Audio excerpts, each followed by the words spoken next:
Today we're going to talk about two films. We're going to close our discussion and analysis of Le Mans, and I'll circulate, as soon as I'm done with my intro, the usual forms so that you can leave some comments. However, you can put there about the film Le Mans any comments you have about the film in general. It shouldn't be limited to the few short scenes that we will watch today. Then I will introduce our next and last film, The Crowd Roars, from 1932, and we'll watch the beginning of that film. In this schema, which you find under one of the past few weeks, I try to represent the relationship between the character in a narrative, the user, and the technology, with reference to the early 1900s, the film Trafic, and the film Le Mans. And we see clearly the differences in the representation of the automobile at the beginning of the 20th century, both in articles, non-fiction essays, fictional narratives, and films.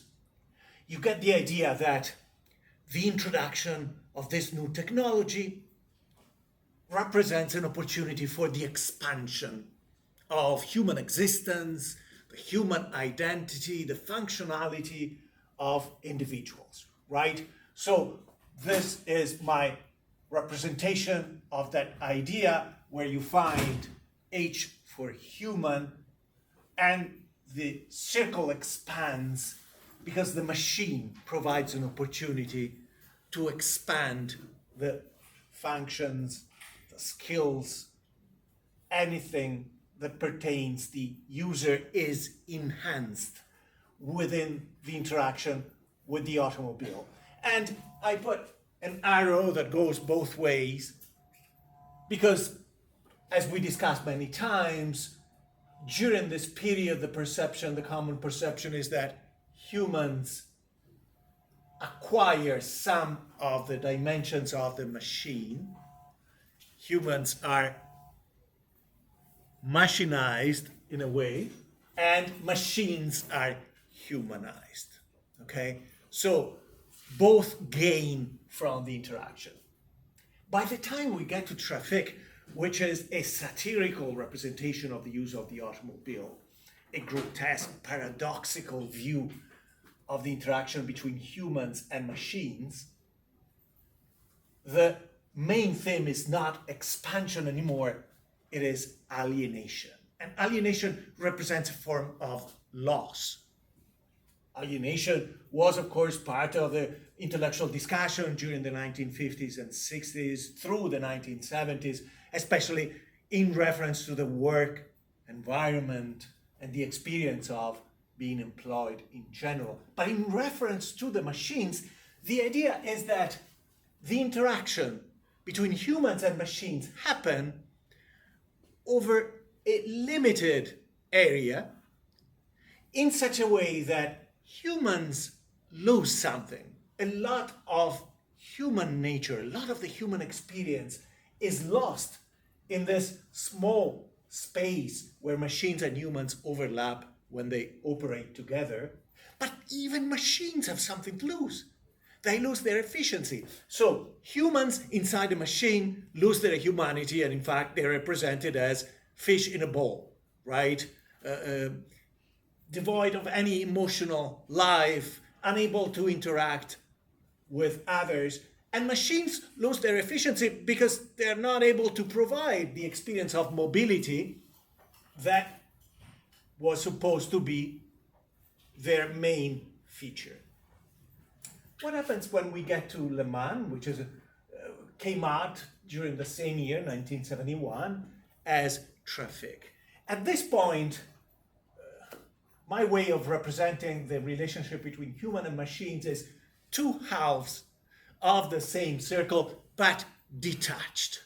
because the film seems to be about the desire to build and maintain a harmonious relationship between humans, a subgroup of humanity, a small group, race drivers, and the machines. There is constantly this sense of absence or nostalgia. Drivers, especially the protagonist, Michael Delaney, are driven, are motivated by this constant desire to be one with the machine and to be, as we will hear during a key conversation between Lisa, the widow of Piero Belgetti, and Michael, to be racing well. Not to win, but to race well. And to race well for Michael means to live in a dimension where speed and operating the car all happen with perfect focus. And of course, we know that in order to achieve that, Michael has to go over the trauma of the accident he suffered the previous year during the same race, the even more traumatic sense that his own driving might cause a loss of lives. Somebody might die as a consequence of his aggressive driving. And therefore, he has to change, transform personally in order to then be united and be one with the machine. Something that he seems to get to during the scenes that we will watch soon. So, if you remember the last time we watched sequences from Le Mans, Michael Delaney at the dawn, the early hours of the next day, the second day of the 24-hour race at Le Mans, just had an accident caused first by the accident, more serious accident of the Ferrari, where it seems that the driver was seriously injured. So Michael first is shaken when driving through the scene of that first accident. And then, having lost his focus, Michael finds himself having to pass a much slower car, a Porsche 911, and he hesitates. He's afraid that he might hit that car, cause another accident, and as a consequence, he crashes. He has this terrible crash, and he is taken to the infirmary. There, he will find Lisa. And Lisa apparently, officially, allegedly is there to learn about the conditions of the Ferrari driver who suffered the most serious accident, the more serious accidents of those two that happened within the same lap. But clearly, Lisa is also interested in the conditions of Michael and appears to be concerned about him, his health, his psychological state, both. Then Michael and Lisa will go back in the area behind the pit stop in the small RV where Michael rests when he is not racing, and there they have this conversation, which is the longest that takes place in a film with very few lines, scripted lines, and a very clarifying conversation. And there is a text and there is a subtext. The text, as I said, Lisa will ask about racing, what racing means for Michael. Michael will try to explain the significance of racing in his own life. The subtext is something, a relationship, a connection could be developed between Lisa and Michael. However, she's not willing to have a relationship with someone who might die at any race and is not really willing to abandon racing. However, the no clear resolution is provided to this conversation, or clarity about what they're talking about, if they're talking just about them as individuals or about them as a potential couple. And then later on, the conversation comes to an abrupt end, and a resolution is provided from the outside, imposed by the outside circumstances, because there is a change in the leadership of the race. Ferrari seems to be winning, destined to win the race that year at Le Mans, and the team manager knocks on the door of the RV where Lisa and Michael are talking to say, Michael, I want you to take another Porsche. I want you to take the seat of another driver's. That would be Johan Ritter, the driver who announced to his wife that his intention to retire from racing. And by virtue of Michael accepting the challenge, the conversation ends, and not in a positive way, because it seems like he has chosen racing over Lisa. As I said at least once before, Michael will not win the race.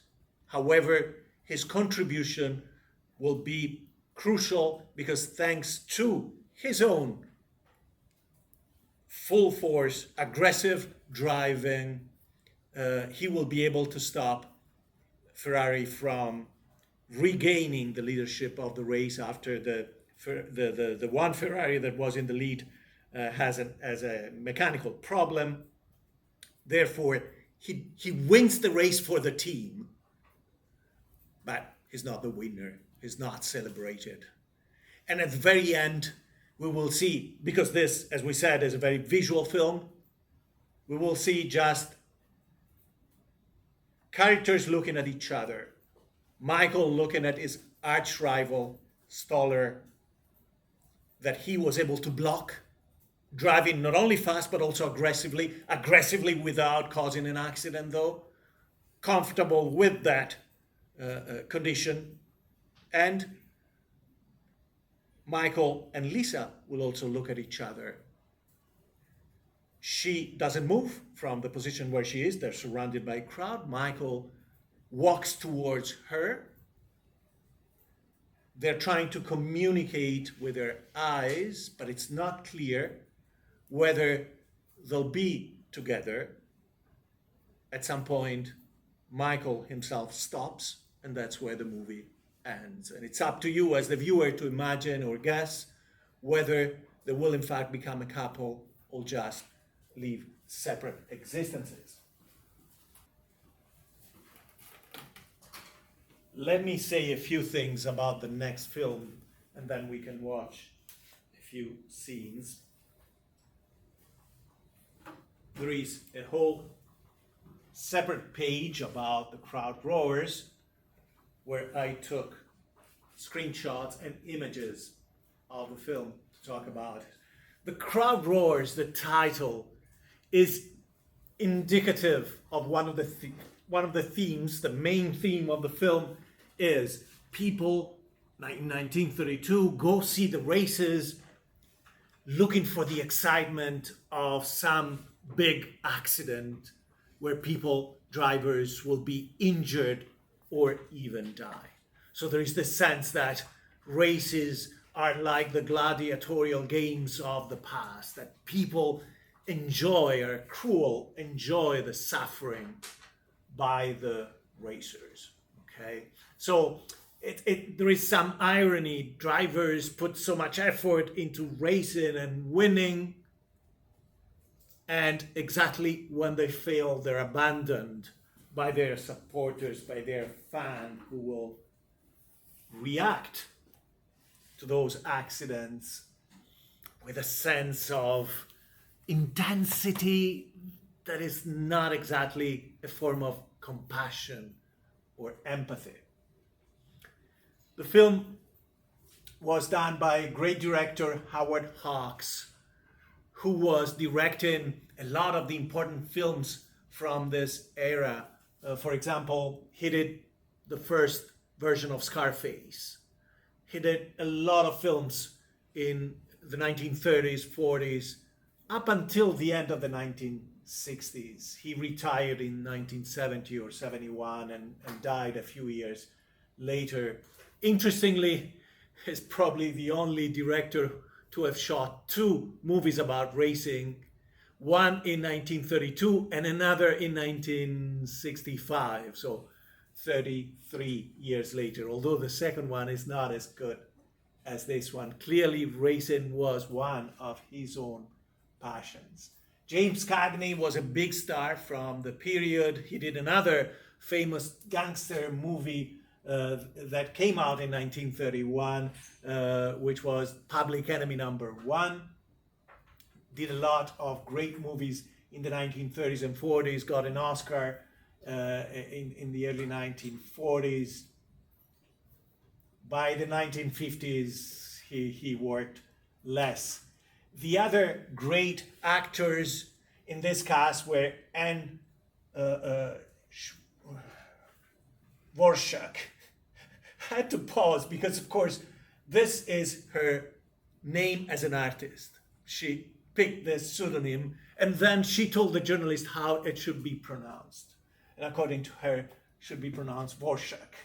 Anne Dvorak was a great actress. Unfortunately, she had started with silent films. Did a lot of good films in the 1920s, but her career was not too long. By the 1940s, she was not working as much.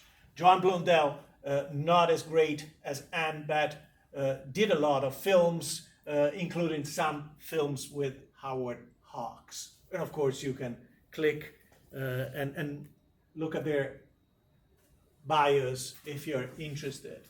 So this is one of the frames from The Crowd Roars at the beginning of the film. And it gives us a sense of the situation of the protagonist. The protagonist, James Cagney, is Joe Greer. Joe Greer has just won the 500 race, Indianapolis 500, rather. So he's a celebrated champion and a celebrity altogether. And that's why you find staff on the train reading the newspaper, and then we'll see the newspaper, we'll see that the newspaper is talking about Joe. He has that kind of status. But he's spending his night hours in a train car, working on his car, and of course his car as the number one because he's a number one driver.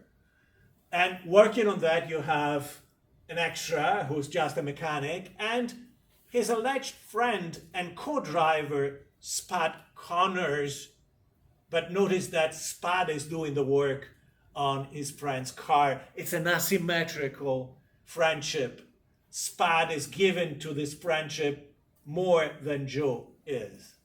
Joe is essentially a nomad, somebody without roots, moving from place to race, without a real family. Contrary to Spud, who has a wife and a kid waiting for him at home, and even when Spud is driving, he brings with him a pair of little shoes, the little shoes of his kid, his son, from the time his son was a baby. At the time of the film is set in November, starting from November or fall of 1931. His son is maybe 6 or 7. So Spud has more of a balance in his life. He has a friendship, but he respects that friendship. Has a family waiting for him at home, so he has some roots. Joe is all about racing and winning. He forgets about his own family. In fact, he hasn't seen his father and brother in a very long time. But right now, on this train, he's going exactly back to his hometown for an exhibition race where he will face on the track his own brother. Okay? So you have a little bit of the characters. On the train, Lee is traveling. Lee is a woman who entered into a relationship with Joe for shallow reasons, because he was a celebrity, because he's a star, a celebrated champion, a wealthy man who can guarantee her a certain level of a certain lifestyle. Okay? However, at this point in the story, it's clear that Lee is truly in love with Joe. However, Joe doesn't want to propose to her, doesn't want to marry her and form a family. And you can see her, right? He's ironic because he knows what the subtext of this conversation is. It's all about what he is not saying. Will you marry me?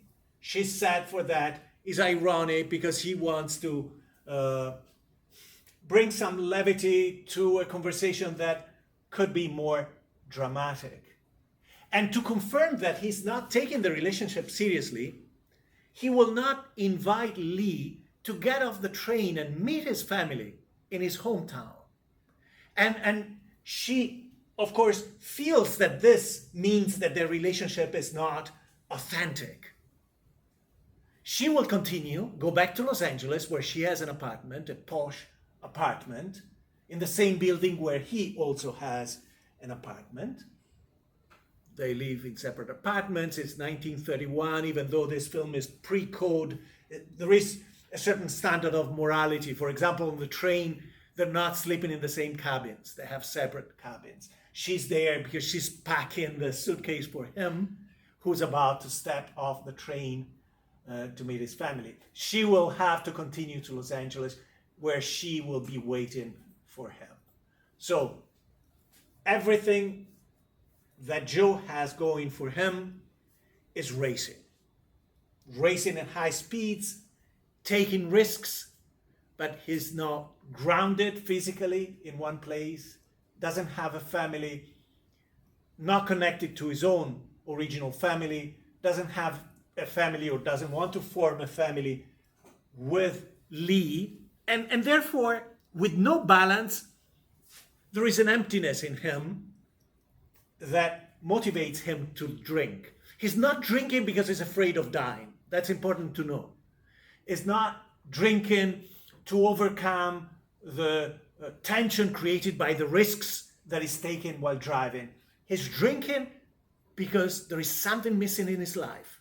And instead of filling that void with family ties, with marriage, with a true friendship with his good friend Spad, he's filling that void just with alcohol. And Lee is worried about him drinking. Because, of course, that means also that he's not necessarily ready, fit for racing. When Joe steps off the train, his reaction to his own brother gives you the sense that they don't really know each other anymore, that they've lost track of each other. He barely recognizes his little brother, Eddie, because it's been years since the last time he went home. And notice that Eddie, who's clearly the kind of wholesome American young character, is still very affectionate, very warm, and Joe is much colder, right? Because this is not what his life is about. And they take him and his car to the garage owned by Joe and Eddie's father. And even the fact that they have a garage is evidence that they're grounded in their community, whereas Joe doesn't have any such connection. There in the garage, Joe is surprised to see that his father and Eddie have worked on this race car. So there is a sense that not only there is a connection between Eddie and their father that Joe has lost. But that this connection is productive, has produced a result, no matter how primitive, rudimentary this car is, whereas Joe is left outside of that potential development that comes with having people, a network of people truly connected to you around you. This is the occasion for Joe's visit to his hometown. He's going to race at the local speedway. He's the star of the race, but Eddie is called the local champion because with his amateurish racing car, he has got a name, right? He has become famous locally. During the race, there are two races. They both have accidents. In the first race, it'll be Joe, who has an accident, not a serious one. In the second one will be Eddie, who has an accident. There is a lot of dust because they're racing a racetrack for horses. So there is a lot of dirt and sand there. But at the end of this race, Joe will be appreciative of Eddie's style. Eddie's worried because he has crashed his car, and therefore it seems like his career is over because he doesn't have the means that his powerful brother has, who owns a team. But Joe goes to Eddie and says, "Don't worry, you'll drive for me."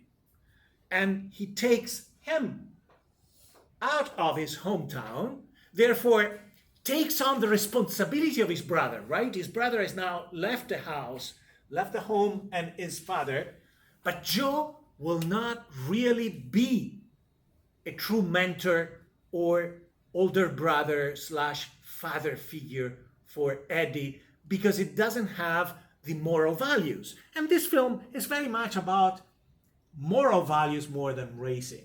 This is a telegram that Joe sends to Lee, telling her that he's not coming back to Los Angeles to see her because he'll be traveling for another month with his brother and they'll be doing races together in various towns. Of course, this is a terribly sad news for Lee, and this is Lee's friend. This is Joan Blondell, Lee's friend Anne, who's scolding her friend because she's saying, "You're taking this too seriously.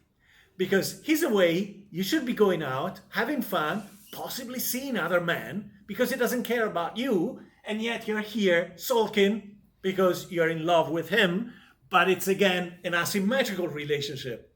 He's not loving you as much as you do him." When finally Joe comes home with his brother, she gets another cold treatment. Instead of going home together and celebrating their love, the restart of their relationship, he takes her to a taxi, tells her, "Go home by yourself. I'll go to the garage with Eddie, work on the car, but when I get home, I will not come to your apartment. I will stay in my apartment because Eddie is not supposed to see that drivers can have a relationship with women who are not married." And more importantly, it seems like Joe thinks that she's not worthy of being introduced to Eddie, the younger brother, as his partner because she has a past. And in the past, she was what was, and this language is used in the film, a dame or a tramp. That is to say, a woman who's willing to flirt with other men, to be offered a dinner, to be taken out, etc. Okay, so understand the morality in the context. This is Eddie visiting Lee's apartment, and Anne, her friend, is there. And this precipitates the final crisis, the breakup between Joe and Lee. Because this is everything that Joe wanted Eddie to avoid. But once again, is Joe acting like a father by trying to get Eddie off the alcohol and stay away from women who are flirtatious, and the flirting here is manifested through the exposure of the legs. This is too much legs for 1931. And the position of the legs capturing the attention of other men is considered excessive flirting. So what is Joe trying to achieve? He's not really a mentor, he's not really a guide. He's just trying to separate Eddie from these temptations. He's not trying to educate Eddie to make him grow morally. It's just trying to say, as long as you don't go near alcohol, don't go near women of this kind, you'll be fine, which is not a moral education at all. Lee clearly is trying to be protective and affectionate. He's trying to behave as if Eddie is family, right? Because he should be her husband's brother. But Joe has not married her yet. And Joe comes in, sees his brother, sees Anne's legs, and sees that his plans about protecting young Eddie are ruined, and therefore they have this big fight, and finally they break up. As an act of revenge, because she sees that Lee, Joe's fiancé or companion, is so distraught by their breakup, and decides to go to the garage and seduce Eddie. This way, Joe will suffer.